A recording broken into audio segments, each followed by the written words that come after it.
Salut à tous, je suis ravi de vous retrouver aujourd'hui pour une nouvelle vidéo. J'ai souhaité aujourd'hui vous parler d'un sujet qui est extrêmement sensible et de le mettre en lumière avec le regard que je porte sur ce délicat sujet qu'est le suicide. Comme le titre de cette vidéo l'indique, je suis un médium, je ne suis pas un prêtre. Toutes les indications, explications, phrases que je vais vous donner sont les miennes, c'est ma compréhension, c'est le regard que je vais porter sur le suicide, celui d'un médium qui est intimement persuadé que la vie n'est pas ici, mais qu'elle est de l'autre côté. Donc c'est ce que je vais essayer aujourd'hui de mettre en lumière. J'ai longtemps hésité à faire cette vidéo, et je me décide aujourd'hui de la faire, parce que vous me l'avez demandé. Vous avez été très nombreux à me solliciter en me demandant de faire deux vidéos. La première, c'est celle-ci sur le suicide. Et la seconde, que je me laisse encore le temps de savoir si je la fais et quand je la fais, c'est celle qui va faire référence à la perte d'un enfant. Donc je me suis dit qu'il était temps effectivement de répondre à vos attentes concernant ce sujet du suicide, et je vais essayer donc par mon regard, comme je le disais, de vous éclairer différemment sur ce que vous pouvez vivre et qui va vous laisser plein d'interrogations, avec de la colère, avec une haine, une incompréhension, une culpabilité très souvent, et le manque. Et tout ça, ce sont toutes les difficultés qui vont faire que vous allez avoir du mal à faire votre deuil. Alors ça va être une vidéo qui va être particulière car j'ai décidé de m'entourer de plusieurs personnes pour traiter de ce délicat sujet. Je ne suis pas tout seul dans ma tête, donc tout ce que je fais, je ne le fais jamais seul. Maintenant, j'ai décidé de m'entourer de plusieurs personnes. Voilà, je vais commencer cette vidéo par faire une petite parenthèse. Vous avez été très nombreux à me contacter suite aux 3 vidéos que j'ai fait au mois de septembre, justement sur le deuil, sur la transition de l'âme et comment recevoir un message de nos défunts, en vous inquiétant de moi, et vous avez été nombreux à me demander ce qui se passait dans ma vie, que j'avais l'air triste dans mes vidéos, et je vous remercie de votre sollicitude, de vous inquiéter de moi. Je vous rassure, je vais extrêmement bien. Lorsque je fais une vidéo, je ne la fais pas pour moi, je ne la fais pas pour parler de mon chagrin ou de mes peines, mais plutôt je la fais pour vous, et j'essaye de vous apporter mon éclairage, ma compréhension de ce que j'ai pu vivre par le passé, et ce qui m'est permis de vivre aussi dans mes consultations. Donc cette vidéo, je ne l'ai pas faite pour parler de moi, ou pour moi, mais je l'ai faite pour vous, pour répondre à vos demandes. Vous avez été très nombreux au mois de septembre à me solliciter justement pour avoir des contacts avec des défunts et à avoir des difficultés à faire votre deuil. C'est pour ça que j'ai décidé de faire ces 3 vidéos en ce laps de temps assez court pour justement vous accompagner et vous éclairer différemment, apporter une petite touche par le biais de mes vidéos, en aucun cas pour exprimer ma peine ou mon chagrin. Je mets énormément d'émotions dans mes vidéos, mais dans toutes mes vidéos, lorsque je parle d'amour, je fais appel à l'amour qui est présent en moi pour parler d'amour, pour marquer, ponctuer, accentuer, pour mettre plus de profondeur dans mon message, un peu plus d'authenticité aussi. Et c'est ce que je fais également aussi quand je parle de délicats sujets comme le suicide ou la mort, peu importe. Je vais faire appel à mon émotionnel et à ce que j'ai pu vivre. J'ai un canal médiumnique qui s'appelle le clair-ressentir qui me permet de recevoir des émotions, des sentiments comme la joie, l'amour, la peur, la colère, la haine, la culpabilité, l'incompréhension. Tout plein de sentiments, tout plein d'émotions que vos guides, que vos défunts m'envoient pour ponctuer un message, pour vous permettre de mieux comprendre ce qu'ils disent. Donc puisque je reçois des émotions, c'est forcément pour les exprimer lors d'une consultation. Et c'est ce que je fais également dans ma vidéo. Donc lorsque j'ai mis des émotions tristes ou peinées, ce ne sont pas mes émotions, c'est mon canal médiumnique qui me permet de mettre ça en avant. Pour marquer un peu plus le message, au-delà des paroles, c'est de ressentir quelque chose, de voir quelque chose. Je suis quelqu'un de très expressif et très naturel dans la vie, et c'est ce que j'essaye aussi de faire dans mes vidéos. Je ne joue pas un rôle, bien au contraire, je garde ma personnalité. C'est pour ça que je mets beaucoup d'émotionnel là. J'essaye en tout cas.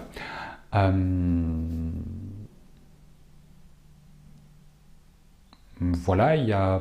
Ah oui, c'est ça que je voulais dire aussi. Il y a des personnes qui... On peut très bien aborder le délicat sujet de la mort avec beaucoup d'humour, il y a des gens qui le font très bien. D'ailleurs, il y a quelqu'un qui m'a envoyé une vidéo récemment sur une femme qui est connue, qui est comique, qui a parlé de la mort. J'ai pas répondu à cette personne parce que je le souhaitais pas. Par contre, je la remercie de m'avoir fait passer cette vidéo. Effectivement, on peut aborder la mort avec l'humour. Maintenant, c'est pas comme ça que moi j'oriente mes vidéos. Et c'est super qu'il y en ait qui le fassent. Ça permettra, vous, justement, d'aborder, de vivre ce moment comme vous le souhaitez, et pourquoi pas les deux, bien au contraire. Fin de la petite parenthèse. Voilà, en tout cas, merci à tous de vous inquiéter pour moi. Je vais extrêmement bien, que ce soit au mois de septembre ou maintenant. Tout va très bien. Merci beaucoup. Ne vous inquiétez pas pour moi. Ceci étant, je vais essayer, comme je le disais, d'aborder avec vous ce délicat sujet qu'est le suicide, et essayer de vous expliquer le parcours de l'âme, pourquoi l'âme parfois choisit de se suicider. Peut-être essayer avec vous aussi de comprendre quelles sont les raisons qui poussent certaines personnes à renoncer à la vie et à mettre fin à leur jour. Alors je vais commencer justement par le regard de l'âme.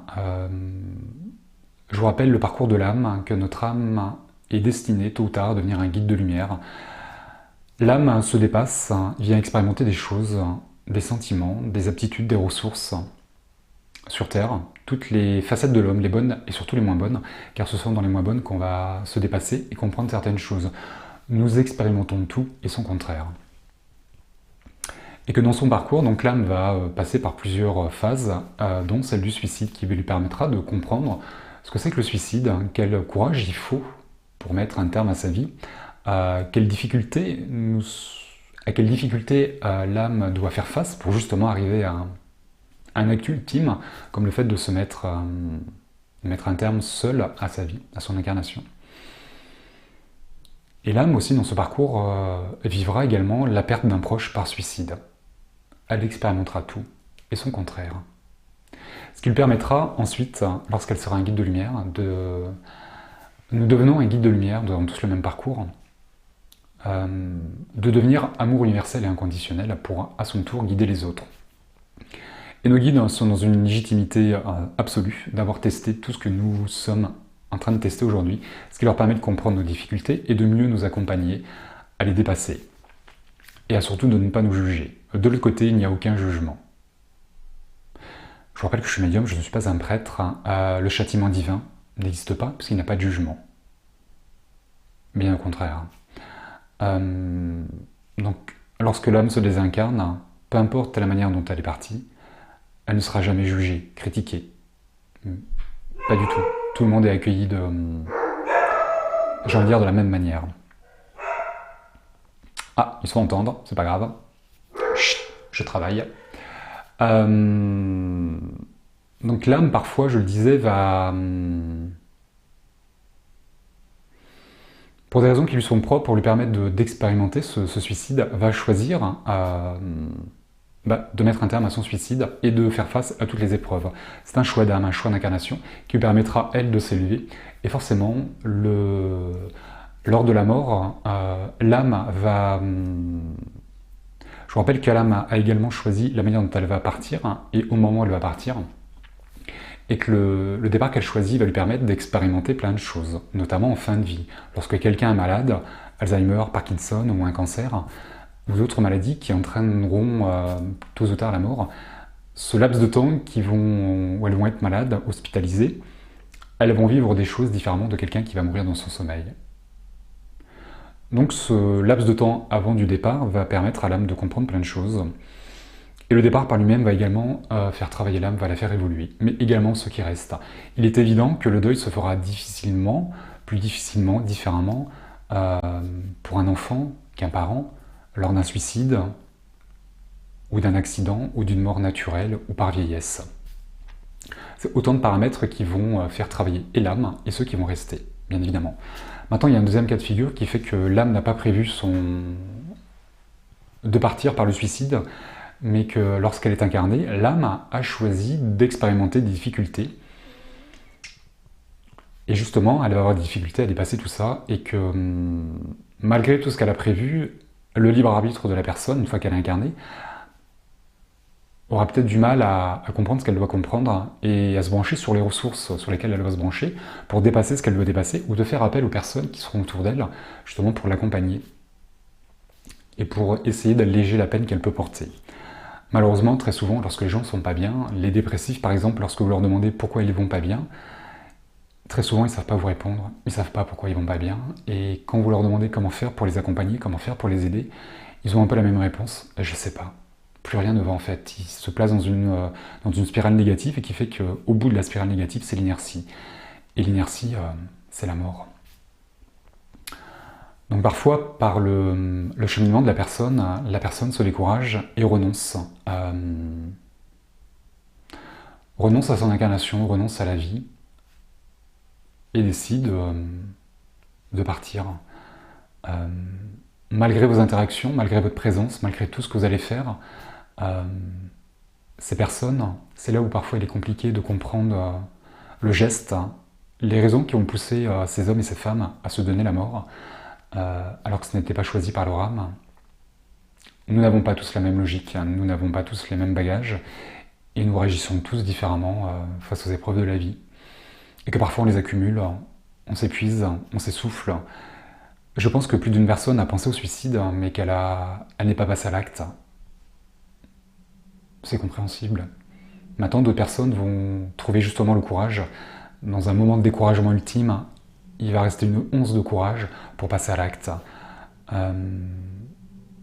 Très souvent, ces personnes, lorsqu'elles passent à l'acte, pour avoir le courage le plus ultime de passer à l'acte, de mettre un terme à sa vie, elles ne pensent plus aux personnes qui vont rester, à l'absence qu'elles vont créer, au manque que cela va générer, et à la souffrance que leur départ, la façon dont elles vont partir, va impacter vos vies. À ce moment-là, je pense que ces personnes sont égoïstes, car elles pensent à leur chagrin et pas au vôtre. Parce qu'elles n'en peuvent plus, parce qu'ils n'y croient plus. Elles n'ont plus d'échappatoire, elles ne voient pas l'issue. Très souvent, les gens ne savent pas ce qu'ils vont trouver de l'autre côté, mais peu importe. Sur Terre, plus rien ne va. Leur mal-être est si fort, lié à une rupture, un licenciement, un burn-out, une maladie. Une lassitude, peu importe ce qu'elles vivent. Je pense qu'eux seuls peuvent comprendre. Il faudrait qu'on puisse quitter nos corps, quitter nos esprits, quitter notre mental, notre façon d'être, pour se mettre à la leur, en portant leurs blessures et leurs ressources, pour voir comment nous ferions faire face à leurs difficultés. Je le disais, ça peut arriver de plusieurs façons, ce découragement. Parfois aussi, c'est l'intolérance, le rejet de la société. La nature humaine parfois est cruelle et on va savoir... certaines personnes savent très bien faire remarquer aux autres leurs différences et les rejeter et les laisser en marge de la société. Il est là l'amour inconditionnel, accepter l'autre tel qu'il est, dans son authenticité la plus complète, avec ses difficultés, avec ses défauts, avec ses faiblesses, mais pour ce qu'il est, et pas pour ce qu'on voudrait qu'il soit. Ces hommes et ces femmes ont beaucoup de difficultés. C'est parfois étrange de se dire, mais bats-toi. Parle-moi, viens me voir, je saurai t'aider. Je saurai te convaincre de mon amour, que tu ne dois pas partir, que la vie vaut la peine d'être vécue. Oui, vous pensez cela, mais eux n'y croient plus, sont découragés. Ce qu'ils recherchent, c'est pas ce que vous pouvez leur offrir. Sinon, ils ne passeraient pas à l'acte. Vous pouvez redoubler d'efforts, vous pouvez être présent 24 heures sur 24, vous pouvez utiliser tous les mots de votre corps, tous les mots de votre âme pour les aider. C'est pas ce qu'ils recherchent. Il n'y a plus d'échappatoire, il n'y a plus d'issue, ils n'ont plus de force, ils sont à bout de souffle, à bout de nerfs. La seule issue possible, pour eux, c'est la paix, et de ne plus vivre ce qu'ils vivent sur Terre. Peu importe ce qu'ils trouvent de l'autre côté. Certains vont avoir un éveil spirituel en se disant « Je sais que de l'autre côté, je serai mieux, je pars maintenant. Peu importe, je pars. Je n'en peux plus. Je décide de vivre autre chose, mais je ne veux plus vivre ce que je vis aujourd'hui. » Être en paix avec soi. Plus rien ne compte, si ce n'est de ne plus vivre ce qu'ils vivent aujourd'hui, tellement ils sont malheureux, tellement ils n'en peuvent plus. C'est là-dedans qu'il faut se plonger pour essayer de comprendre toutes les raisons qui leur poussent à de tels actes, malgré la présence, la famille qu'ils ont eue, tout ce qu'ils ont pu construire pendant des mois et des années. Plus rien ne compte. Ils occultent tout ça, ce qui leur demande beaucoup de courage, je pense. Maintenant, je pense effectivement qu'il est compliqué de comprendre leurs actes. et que j'essaye comme je peux d'apporter quelque chose pour vous permettre de comprendre éventuellement pourquoi ils sont passés à l'acte. Donc voilà, 2 cas de figure, le départ qui est prévu par l'âme pour qu'elle puisse évoluer et expérimenter justement le renoncement de la vie, qui est le renoncement le plus ultime, je renonce à la vie. Ce qui fait que lorsque cette âme aura su renoncer à la vie, par choix, elle saura, plus tard dans la vie, dans l'incarnation future, d'après, s'armer de beaucoup plus de ressources, ne plus renoncer, et justement aider les autres à ne pas renoncer. Puisque elle a renoncé une fois, qu'elle sait comment elle est passée et quelles sont ses difficultés, elle va pouvoir accompagner les autres. Et lorsqu'elle sera un guide, le guide lui permettra d'accompagner la personne à ne pas renoncer si elle ne doit pas renoncer, dans la mesure du possible, sachant qu'on ne va pas à l'encontre de libre arbitre. Nos guides ne font pas faire les choses à nos places. Ils nous disent des choses, ils nous montrent des routes à suivre, des choses à mettre en place. Si nous ne les faisons pas, si nous ne prenons pas les routes qu'ils nous indiquent, ils ne peuvent pas nous forcer. En aucun cas, ils ont le droit, par amour, par sagesse, par bienveillance, d'aller à l'encontre de notre libre arbitre, même lorsque nous mettons nos vies en danger. Peu importe. Ce sont nos vies, ce sont nos actes. Assumons nos actes, nos paroles et nos pensées. Et il y a ce deuxième cas de figure qui fait que l'âme n'a pas prévu ce départ, mais qu'elle se décourage, et à la fois une belle dose de courage pour dépasser tout ça. Ce sont des départs qui sont cruels, car souvent inexpliqués. Parfois, ils vont vous laisser un mot, une lettre, pour expliquer les raisons qui leur poussent à se donner la mort. Et leurs explications ne suffisent pas toujours à vous permettre de comprendre pourquoi. Parfois, ils n'en laissent pas. C'est leur choix. Et ce sont des raisons qu'il va falloir prendre en compte, effectivement, qui vont parfois accentuer vos interrogations. C'est logique. Je le disais tout à l'heure, je ne fais pas cette vidéo seul. Je suis accompagné et inspiré, parfois, très souvent. Et je vais vous lire le texte qui m'a été inspiré lorsque j'ai préparé cette vidéo. Lors de mes vies, j'ai été plongé plusieurs fois dans des sphères descendantes. Et l'Éternel était présent en moi, en chaque instant. Mais j'étais incapable de lui laisser la place. Les difficultés de l'incarnation ne sont pas les mêmes pour tous, et tout le monde n'a pas le même bagage pour y faire face. Le renoncement est l'une des choses à tester sur Terre, et le renoncement ultime est celui de la vie. Je renonce à la vie, je rejoins la mort, qui me libère et me permet de renaître de mes cendres, tel le phénix. Ceux qui choisissent cette fin sont toujours des âmes évoluées, ceux qui sont aptes de parcourir les sphères sombres sans se laisser salir.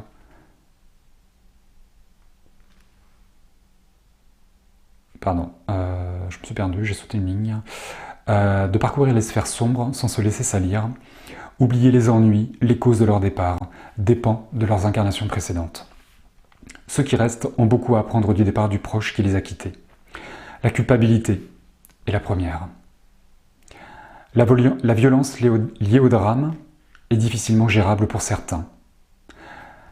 La colère s'installe tôt ou tard, et la culpabilité permet de diriger cette colère vers soi, et non vers le regretté défunt. Alors qu'il n'y a aucune colère à avoir, aucune culpabilité, mais de l'acceptation, qui est la seconde aptitude à découvrir. Le cœur léger, le deuil se fait simplement. Le cœur lourd, le deuil se fera dans le temps.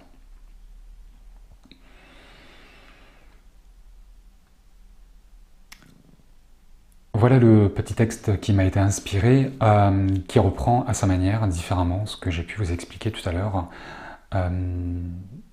dont le fait d'expérimenter le renoncement ultime et de se dire que sur Terre, il n'y a plus d'issue. La solution que l'on cherche pour ne plus souffrir, ces personnes qui mettent un terme à leur incarnation se disent qu'ils ne la trouveront pas sur Terre, mais qu'elle sera de l'autre côté.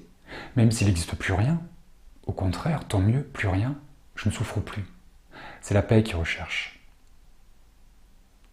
Ils ne l'aperçoivent plus sur Terre, ils l'aperçoivent de l'autre côté, dans un monde meilleur.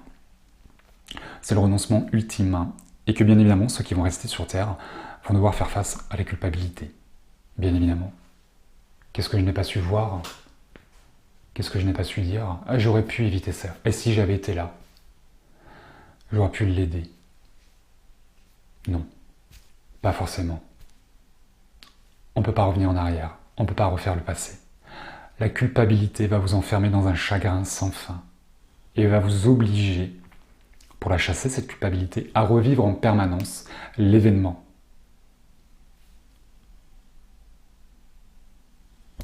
Qui vient vous trucider le cœur, qui vous arrache le cœur. Il y a des départs qui sont plus cruels que d'autres, hein, et pour m'accompagner dans cette vidéo, j'ai fait appel à une dame qui s'appelle Christine,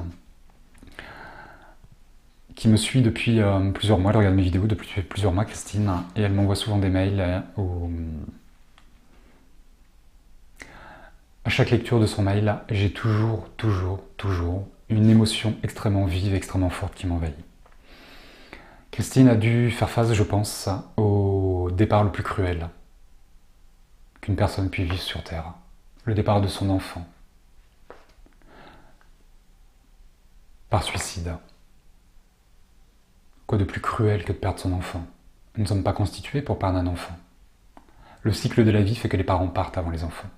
On n'est pas préparé. On ne se préparera jamais à perdre un enfant, parce que c'est une part de soi-même que l'on va perdre. Et le cycle de la vie ne nous prépare pas à ça, même si nous savons que nous partirons tous, tôt ou tard. Et Christine a perdu son fils parce qu'il a décidé de se suicider. Je ne sais pas si Christine a été guidée vers moi ou si c'est moi qui ai été guidé vers elle. Maintenant, je sais que Christine a un chemin exemplaire pour moi. C'est une femme extraordinaire qui a vécu la chose la plus atroce sur Terre, je pense, mais qui a su y faire face et qui ne s'est pas laissée aller. Qui a beaucoup travaillé dans l'acceptation du départ de son fils, grâce à tout l'amour qu'elle lui a porté et qu'elle lui porte toujours et qu'elle lui portera toujours. Donc lorsque j'ai préparé cette vidéo, je me suis mis en relation avec Christine, qui me suit depuis des mois. C'est une femme que je ne connais pas, que je n'ai jamais rencontrée. J'espère qu'un jour la vie me permettra de rencontrer Christine. Et je me suis tourné vers elle en lui demandant si elle voulait bien témoigner par téléphone ou par mail, et elle a choisi de m'envoyer un mail, et je vais donc vous lire le mail qu'elle m'a envoyé. Il m'a fallu plusieurs fois pour lire son mail. La première lecture, j'ai pas pu m'arrêter, je me suis arrêté, tellement j'ai été envahi par une émotion extrêmement forte. Voilà, merci Christine pour ce témoignage, ce joli témoignage. Tout d'abord, pour moi, le suicide n'est pas un acte lâche. Il faut beaucoup de courage pour franchir le pas, partir pour l'inconnu, ne pas savoir s'il y a un après, si nous serons jugés, punis ou autres. Et puis laisser derrière nous tout ce que nous aimons, tout ce que nous avons construit. Dieu est amour, pardon, il ne juge pas. Il ne peut être que reconnaissant de la difficulté que cet être incarné a vécu et tout le mal qu'il s'est donné pour aller jusqu'au bout de son mal-être. Effectivement, comme le relève très justement Christine, Dieu ne juge pas, il est amour, et qu'il est reconnaissant de la difficulté que l'incarné a eue, et qu'il était jusqu'au bout de son mal-être. C'est pour ça qu'il part. Il est au bout du bout, il n'en peut plus. Et quelle force pour aller au bout de son mal-être. C'est très justement écrit. Christine, je trouve que vous avez une plume extraordinaire, vous devriez écrire des livres, vraiment. Vivre après le suicide de son enfant, sans en connaître la raison, sans signe avant-coureur, n'est pas chose facile. Pour arriver à se relever de ce grand séisme, il faut d'abord se mettre en retrait, ne pas penser à nous, à notre chagrin, ce grand vide qu'il va laisser. Il faut penser à lui. Il est passé à l'acte. Quel désarroi devait-il avoir? Ouais, effectivement. Je pense que Christine a l'attitude qui est la plus juste, à mon sens. Chacun vivra le deuil comme il peut le vivre, en fonction de ses capacités.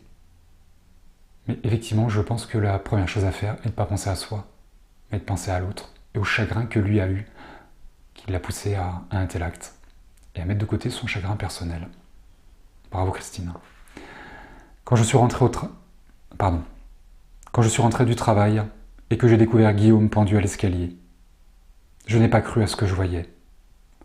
J'étais très calme, chose inhabituelle chez moi, surtout après le travail. J'ai appelé mon mari, qui venait juste de lui parler au téléphone. J'ai appelé le secours, et je l'ai dépendu, délicatement, peur de lui faire mal, et toujours aussi calme. Je n'ai pas réussi à lui parler. Aucun mot ne sortait de ma bouche. Je le serrais contre moi. C'est tout. Après tout le vacarme qu'engendre un suicide, je me suis retrouvé enfin seul. Et là, j'ai très vite réagi. Je lui ai dit de ne pas regarder derrière lui et de suivre la lumière, qu'il ne devait en aucun cas rester près de nous. Son seul et unique souci, c'était de suivre la lumière. Je lui ai dit que j'acceptais son geste, que je le comprenais. Qu'il n'y avait aucun pardon à donner, mais juste à accepter. Qu'il devait vivre maintenant la vie qu'il avait tant souhaitée. Je le remerciais pour ces 25 merveilleuses années qu'il m'avait offertes, que nos prises de tête, nos coups de gueule, notre façon différente de vivre n'étaient rien que du terrestre, que seul notre amour comptait et qu'il perdurerait à jamais. Oui, c'est une évidence. Votre amour, Christine et Guillaume, ne s'arrêtera jamais. Les âmes sont éternelles. L'amour est indéfectible. Il sera vécu dans une autre dimension, différemment. C'est une évidence. Bien sûr, le lendemain de ce drame vient la culpabilité. Alors on s'enquiert auprès des autres pour savoir si nous étions de mauvais parents. Pas assez à l'écoute, peut-être ne pas avoir vu ce qui se préparait. Mais vite, j'ai repris mes esprits et je me suis dit que non. Je ne suis pas responsable. Je lui ai tout donné, tout accepté. La culpabilité est là uniquement pour alimenter notre chagrin. Pour nous dire, tu continues de vivre alors que ton fils est parti. La culpabilité n'est que remords. C'est une part d'ombre qui nous empêche d'accepter le choix de notre enfant. Bien sûr. La culpabilité va vous dire, tu es en vie alors que ton fils est mort. C'est le seul écho de la culpabilité. Non, vous n'êtes responsable de rien. Vous avez fait tout ce que vous pouviez. Et Christine l'explique, je trouve, parfaitement bien, malgré sa peine et son chagrin. J'ai aussi pensé au suicide. J'avais tout pensé, tout préparé. Mais non, ce n'était pas possible. Cela voudrait dire que mon mari, ses frères, sa sœur, ses neveux ne comptaient pas. Non, c'est impossible. Ils existent et se battent autant que moi pour que vive Guillaume. Pardon, pour vivre sans Guillaume. Guillaume nous a donné le meilleur de lui, sans jamais se plaindre, sans jamais nous montrer qu'il était mal. Alors il fallait le laisser partir pour un ailleurs meilleur. J'ai donc très vite repris pied. Bien sûr, les gens autour de moi me disaient « Tu es courageuse, mais fais attention, tu vas rechuter, et ce sera pire. » Non. Peut-être que eux auraient pu rechuter. Ça peut arriver, mais c'est leur regard, c'est leur projection. Par amour, par bienveillance, les gens vont avoir des phrases, peut-être maladroites, ou qui ne vous correspondraient pas. Prenez le meilleur et laissez le reste.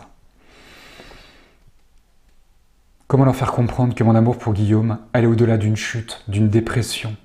C'était impossible. Donc pour leur plaire, pour éviter toute discussion stérile, je faisais semblant. Et je m'éloignais d'eux, progressivement. Bien sûr, la bataille n'est pas gagnée tous les jours, car notre mental adore alimenter notre chagrin. Et puis il y a ce manque physique à gérer. Mais il faut vivre avec, apprivoiser la mort. Il faut transformer ce manque par l'amour. Se dire qu'il est heureux, qu'il est en paix. Mes larmes coulent toujours, et je laisse couler. Je les laisse couler. De toute façon, elles s'imposent à moi. Donc je laisse faire. Je dis simplement à Guillaume de ne pas s'attrister de mes larmes. Ce n'est que du terrestre. En conclusion, je dirais que la seule guérison à un tel drame, c'est l'acceptation.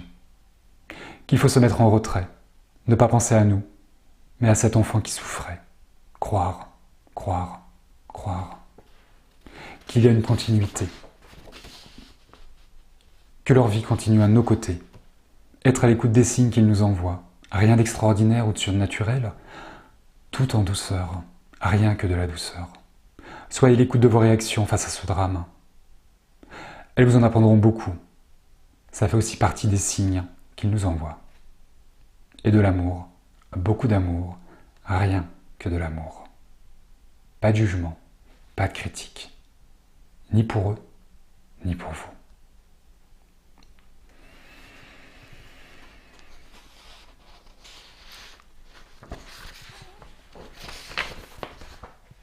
Merci véritablement Christine de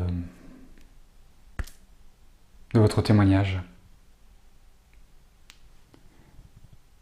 Pour moi, vous êtes une femme extraordinaire. Vous êtes exemplaire, Christine. D'écrire de tels mots, d'accepter de témoigner devant personne, pour aider d'autres personnes qui n'auraient pas le même regard que vous pouvez porter sur le départ de votre fils. Ce récit est pour moi révélateur de la belle femme que vous êtes, de la belle maman que vous êtes, que vous avez été et que vous serez toujours. Vous êtes une maman avec un grand M. Vous avez tout fait pour vos enfants, pour Guillaume. Sans cesse, vous leur avez tout donné, avec l'amour, en fonction de ce que vous pouviez leur donner, en les comprenant, en essayant de les comprendre avec qui vous étiez, avec votre caractère, votre passé, vos blessures, vos difficultés. Personne ne peut vous le reprocher. Et bravo pour l'avoir compris. Bravo pour votre parcours. Bravo pour tout ce que vous entreprenez. Bravo pour votre témoignage. Il est évident que Guillaume vous accueillera, les bras grands ouverts, que vous direz tout ce que vous avez envie de vous dire, que vous reprendrez l'histoire là où elle s'est arrêtée. Vous serez éternellement sa maman. Il sera éternellement votre fils. Rien ni personne ne pourra changer le pouvoir de l'amour, ce lien qui vous unit à votre fils depuis la nuit des temps et pour l'éternité. Quelle belle histoire d'amour. Quelle force de caractère, Christine, vous avez, ainsi que Guillaume, pour vivre ça, et vous permettre de vivre ça, avec toutes les difficultés que cela engendre. Bravo et merci. Il y a plein de personnes qui témoignent par écrit, en faisant des livres, des conférences, qui aident à leur tour, qui transmettent, qui accompagnent les autres mamans, les autres papas, les conjoints, les maris, les femmes, pour comprendre, pour accepter. J'ai eu la chance de rencontrer une autre femme qui s'appelle Aline, qui est une femme extraordinaire, qui a un regard sur la mort, qui est juste magnifique. Elle a perdu son mari par une maladie, c'est pas un suicide, mais je pense à elle à la lecture du mail de Christine. Et Aline a un regard sur la vie qui est juste, et qui lui permet de faire son deuil différemment que certaines personnes, et à son tour d'accompagner, comme elle le peut, parce qu'elle est, parce qu'elle vit, parce qu'elle en voit. Un regard différent sur la mort, un regard moins sombre. Je vais prendre l'exemple du papillon. J'ai utilisé le papillon pour illustrer différemment ce qu'est la mort pour moi, le médium que je suis. La mort annonce toujours la naissance de quelque chose. C'est la fin de quelque chose qui va permettre à autre chose d'arriver. Le fin d'un cycle annonce toujours la fin d'un autre. C'est le cycle des 4 saisons. Une saison se termine pour qu'une autre arrive, puisse naître. Et la chenille l'illustre parfaitement bien. Lorsque la chenille meurt, le papillon, lui, va naître grâce à la chrysalide. La chenille meurt pour que le papillon puisse naître. Oui, la chenille meurt, mais le papillon, lui, il naît. Enfin, une nouvelle éclosion, avec des ailes dans le dos, qui vont lui permettre d'aller plus haut, d'explorer de nouveaux horizons, beaucoup plus beaux, beaucoup plus haut, beaucoup plus loin, de vivre avec plus légèreté, se laisser guider par le vent, et de percevoir des choses qu'il ne percevrait jamais sur Terre. Le papillon a un regard beaucoup plus haut, beaucoup plus loin, sur ce qu'il vit que lorsqu'il était chenille. Quelle belle transformation, quelle belle éclosion. Grâce à la mort de la chenille, le papillon, lui, a pu naître. Et si c'était ça, que vous viviez que nos proches peuvent vivre, que nous vivrons tôt ou tard. Mourir, oui, sur terre, pour renaître de l'autre côté, avec des ailes d'ange. Je vous laisse vous imprégner de cette symbolique que représente la chenille qui deviendra tôt ou tard papillon, et de peut-être entendre que nous avons le même parcours.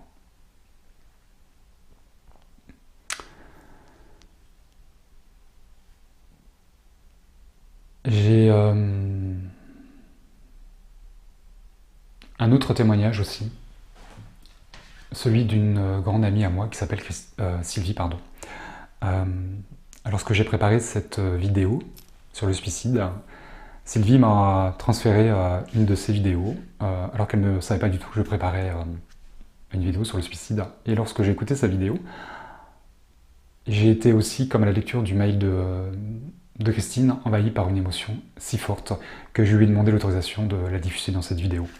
J'ai pas voulu recopier, j'ai pas voulu relire ce qu'elle dit, car sa voix est parfaite et elle a l'intonation qui est juste. Peut-être que certains d'entre vous connaissaient déjà Sylvie, c'est une grande amie à moi, je le disais, elle a une chaîne qui s'appelle, sur YouTube, qui s'appelle De Terre et d'Étoiles, sur laquelle j'ai eu la chance d'être invité, de faire plusieurs interventions. Et Sylvie a également une autre chaîne qui s'appelle Elle et lui TV, qui va traiter d'autres sujets différemment, aborder d'autres thèmes qu'elle n'aborde pas sur sa chaîne De Terre et d'Étoiles. Et sur la chaîne Elle et lui TV, vous allez pouvoir retrouver cet enregistrement de Sylvie. Je copierai le lien de sa vidéo dans le descriptif de ma vidéo pour que vous puissiez le réécouter si vous le souhaitez. Et aussi découvrir les autres vidéos que Sylvie a fait où elle parle de décès, de perte d'enfants, de suicide. Elle aborde beaucoup de sujets, Sylvie, avec des invités différemment de ce que je peux faire. Donc vous trouverez le lien de sa chaîne dans le descriptif de cette vidéo. Et je vais donc vous laisser écouter, alors c'est pas très long, ça dure 2 minutes 48, la vidéo que Sylvie a faite qui est intitulée « La vie est un diamant à ne pas fissurer ». C'était un jour limpide, ordinaire et tranquille. J'entendais d'un peu loin la rumeur de la ville. Par la fenêtre ouverte, il y avait même des oiseaux qui claironnaient au ciel qu'aujourd'hui serait beau. C'était un jour normal, sans accroc, sans pourquoi. La vie glissait facile sur le fil de nos jours. On s'est laissé porter simplement par l'amour. Mais quand on t'a trouvé, tu étais déjà froid. Le temps s'est arrêté et tous mes mots sont morts. Il n'y a pas de mots pour dire le foudroiement du sort. Quelque chose s'est fiché en nous, froid comme une lame, l'éclair glace d'une stupeur qui fend et qui brise l'âme. Qu'est-ce qui s'était passé? Qu'est-ce qu'on n'avait pas vu? Qu'est-ce qu'on avait manqué pour subir ce vécu? J'aurais voulu partir avec toi pour te suivre. Mais j'avais une famille. Alors, je suis restée vivre. Des heures, des jours, des mois, je les ai combattus, les démons intérieurs, les œillades dans la rue. On dit que le temps aide et qu'il apaise tout. Pourtant, je sens toujours brûler en moi ce trou. On dit qu'au fil des heures, fond le mal vient l'oubli. Mais moi, je n'oublie rien et j'ai mal. Alors j'écris. J'écris pour tous les cris qui ne sont pas sortis. J'écris pour te faire vivre encore dans ces mots-là, par où je te rejoins et guéris avec toi. Car si je porte encore la plaie de ton absence, je n'y ajouterai pas la dalle du silence. J'écris pour les vivants, les familles, les amis. J'écris pour les enfants et parce que tu aimais la vie. Moi qui ne crois en rien, j'ai l'impression étrange que tu n'es pas très loin de nous, parmi les anges, et que si jeune et tôt, tu es de nous parti. C'est pour mieux nous aider à nous aimer ici. Pour toi, j'ai fait mon deuil, mon chemin, mon devoir. Je marche vers les autres pour leur porter l'espoir. Et si dans un regard, un seul, une étoile refleurit, j'aurais tout regagné, ton amour et ta vie.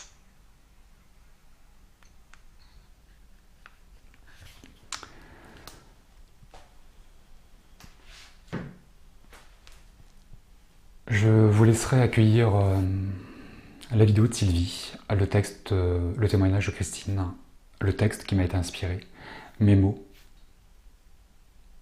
comme vous le pouvez, comme vous le souhaitez. La vidéo est un peu longue, mais je pense qu'il est important de prendre le temps pour parler de ce sujet qui est délicat et d'apporter le témoignage de certaines personnes. La mort n'est pas un tabou. La mort est annonciatrice d'un nouveau départ, d'une renaissance, sur un autre plan, dans une autre dimension. Ce qui va créer le fossé qui vous sépare de l'autre côté, c'est l'absence de l'être que vous aimez, plus les raisons du départ, de la mort, qui vont accentuer pourquoi on me l'a enlevé. Incompréhension, culpabilité, colère, haine, tous ces sentiments vont émerger tôt ou tard. Prenez-les, vivez-les, laissez-les transiter. Ne restez pas dans un marasme, ne sombrez pas vous non plus dans l'inertie. Ne faites pas la même chose qu'eux. Restez vivant pour eux. Faites-le pour eux. Si eux n'ont pas su faire, pour une raison ou pour une autre, prévue ou pas prévue, faites ce que eux. Rendez-leur hommage. Honorez-les par votre amour. Soyez vivants, ne culpabilisez pas. Vivez 2 fois plus. Vivez pour eux. Incarnez-le en vous, dans votre cœur, par l'amour que vous leur portez. Ils vous couvrent d'amour en permanence. C'est une évidence. Pour moi, en tout cas.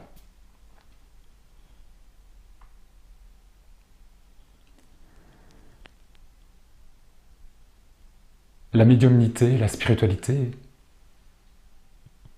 est arrivée dans ma vie il y a 11 ans, suite au décès de ma grand-mère, que j'aimais terriblement et qui a laissé un manque atroce en moi. Grâce à ce départ, j'ai découvert tous les dons qui sommeillaient en moi. Elle m'a aidé tout au long de ma vie d'homme, et encore aujourd'hui depuis 11 ans. Après son départ, toujours aussi présente, son amour est encore plus grand et encore plus fort, car je le ressens en permanence. Nous sommes en permanence séparés, physiquement, mais dans nos cœurs, ils ne forment qu'un. Vous n'êtes séparés que par un corps de matière. Grâce au départ de ma grand-mère, c'était ma grand-mère, elle était âgée, elle était malade, c'est pas un suicide, je vous l'accorde, je suis d'accord avec vous. Ça n'enlève en rien la peine que j'ai eue à ce moment-là. Grâce à ce chagrin, grâce à cette peine, ma grand-mère m'a fait le plus beau des cadeaux, me permettre de redécouvrir mes dons et de pouvoir les utiliser à nouveau. La médiumnité, cette spiritualité qui nous entoure, pour moi, est une source d'amour et de bien-être, car elle me permet de mieux comprendre ce que je peux vivre, de changer de regard sur les événements de la vie, et de ne pas avoir un regard sombre sur la mort, mais un regard beaucoup plus lumineux. L'amour nous délivre de nos enveloppes terrestres, de nos corps de matière. On ne nous retire rien, on nous délivre d'un poids que nous portons, qui s'appelle le corps. Et je remercie chaque jour du corps que j'ai, car il me porte, et il supporte beaucoup de choses.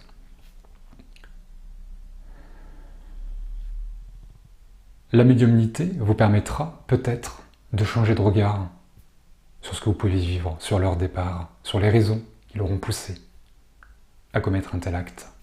C'est pas parce qu'ils ne vous aimaient plus, c'est parce qu'ils n'en pouvaient plus. Rien à voir avec vous. Tout est à voir avec eux, avec leur parcours. L'une des raisons qui vont rendre encore plus pénible la compréhension de ce départ, c'est que parfois, pour certains, comme pour Christine, c'est vous qui trouvez la personne, qui trouvez le corps, et qui, comme Christine, devez appeler les secours.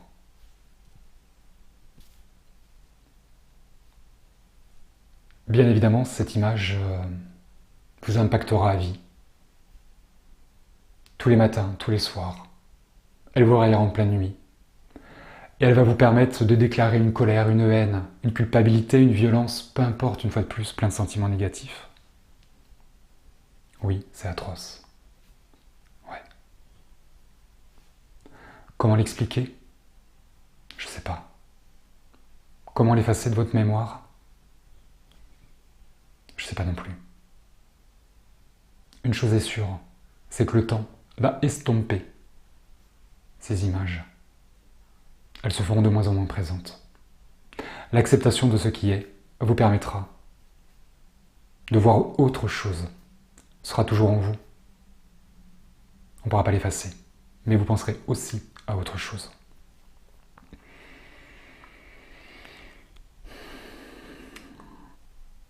J'espère que cette vidéo pourra éclairer ce que vous pouvez vivre aujourd'hui et peut-être de mieux comprendre ce que vous êtes en train de dépasser. J'aimerais dédier cette vidéo à Christine et à son fils Guillaume, ainsi qu'à Sylvie, et les remercier de leur témoignage.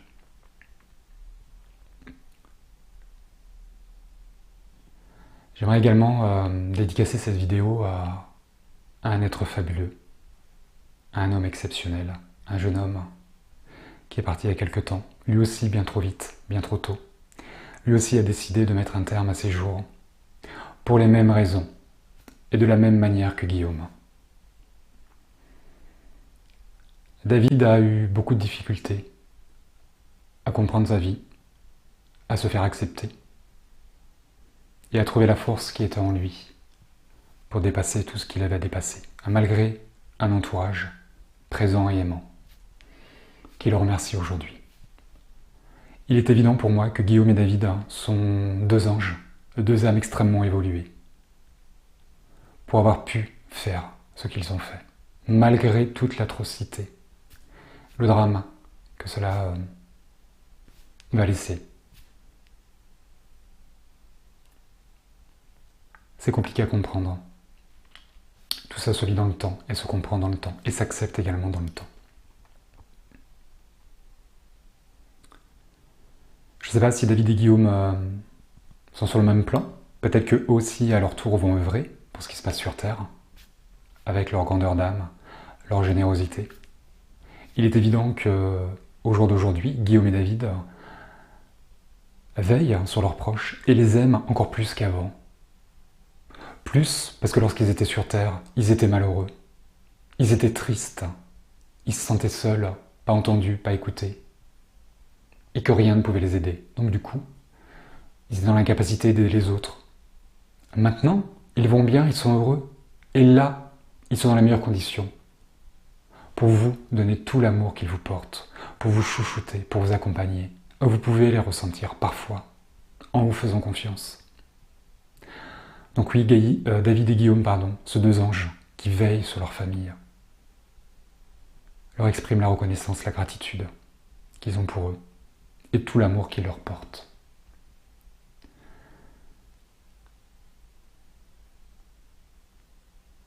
Voilà, je vous embrasse bien fort, je vous dis à très bientôt pour une prochaine vidéo. Et d'ici là, prenez soin de vous.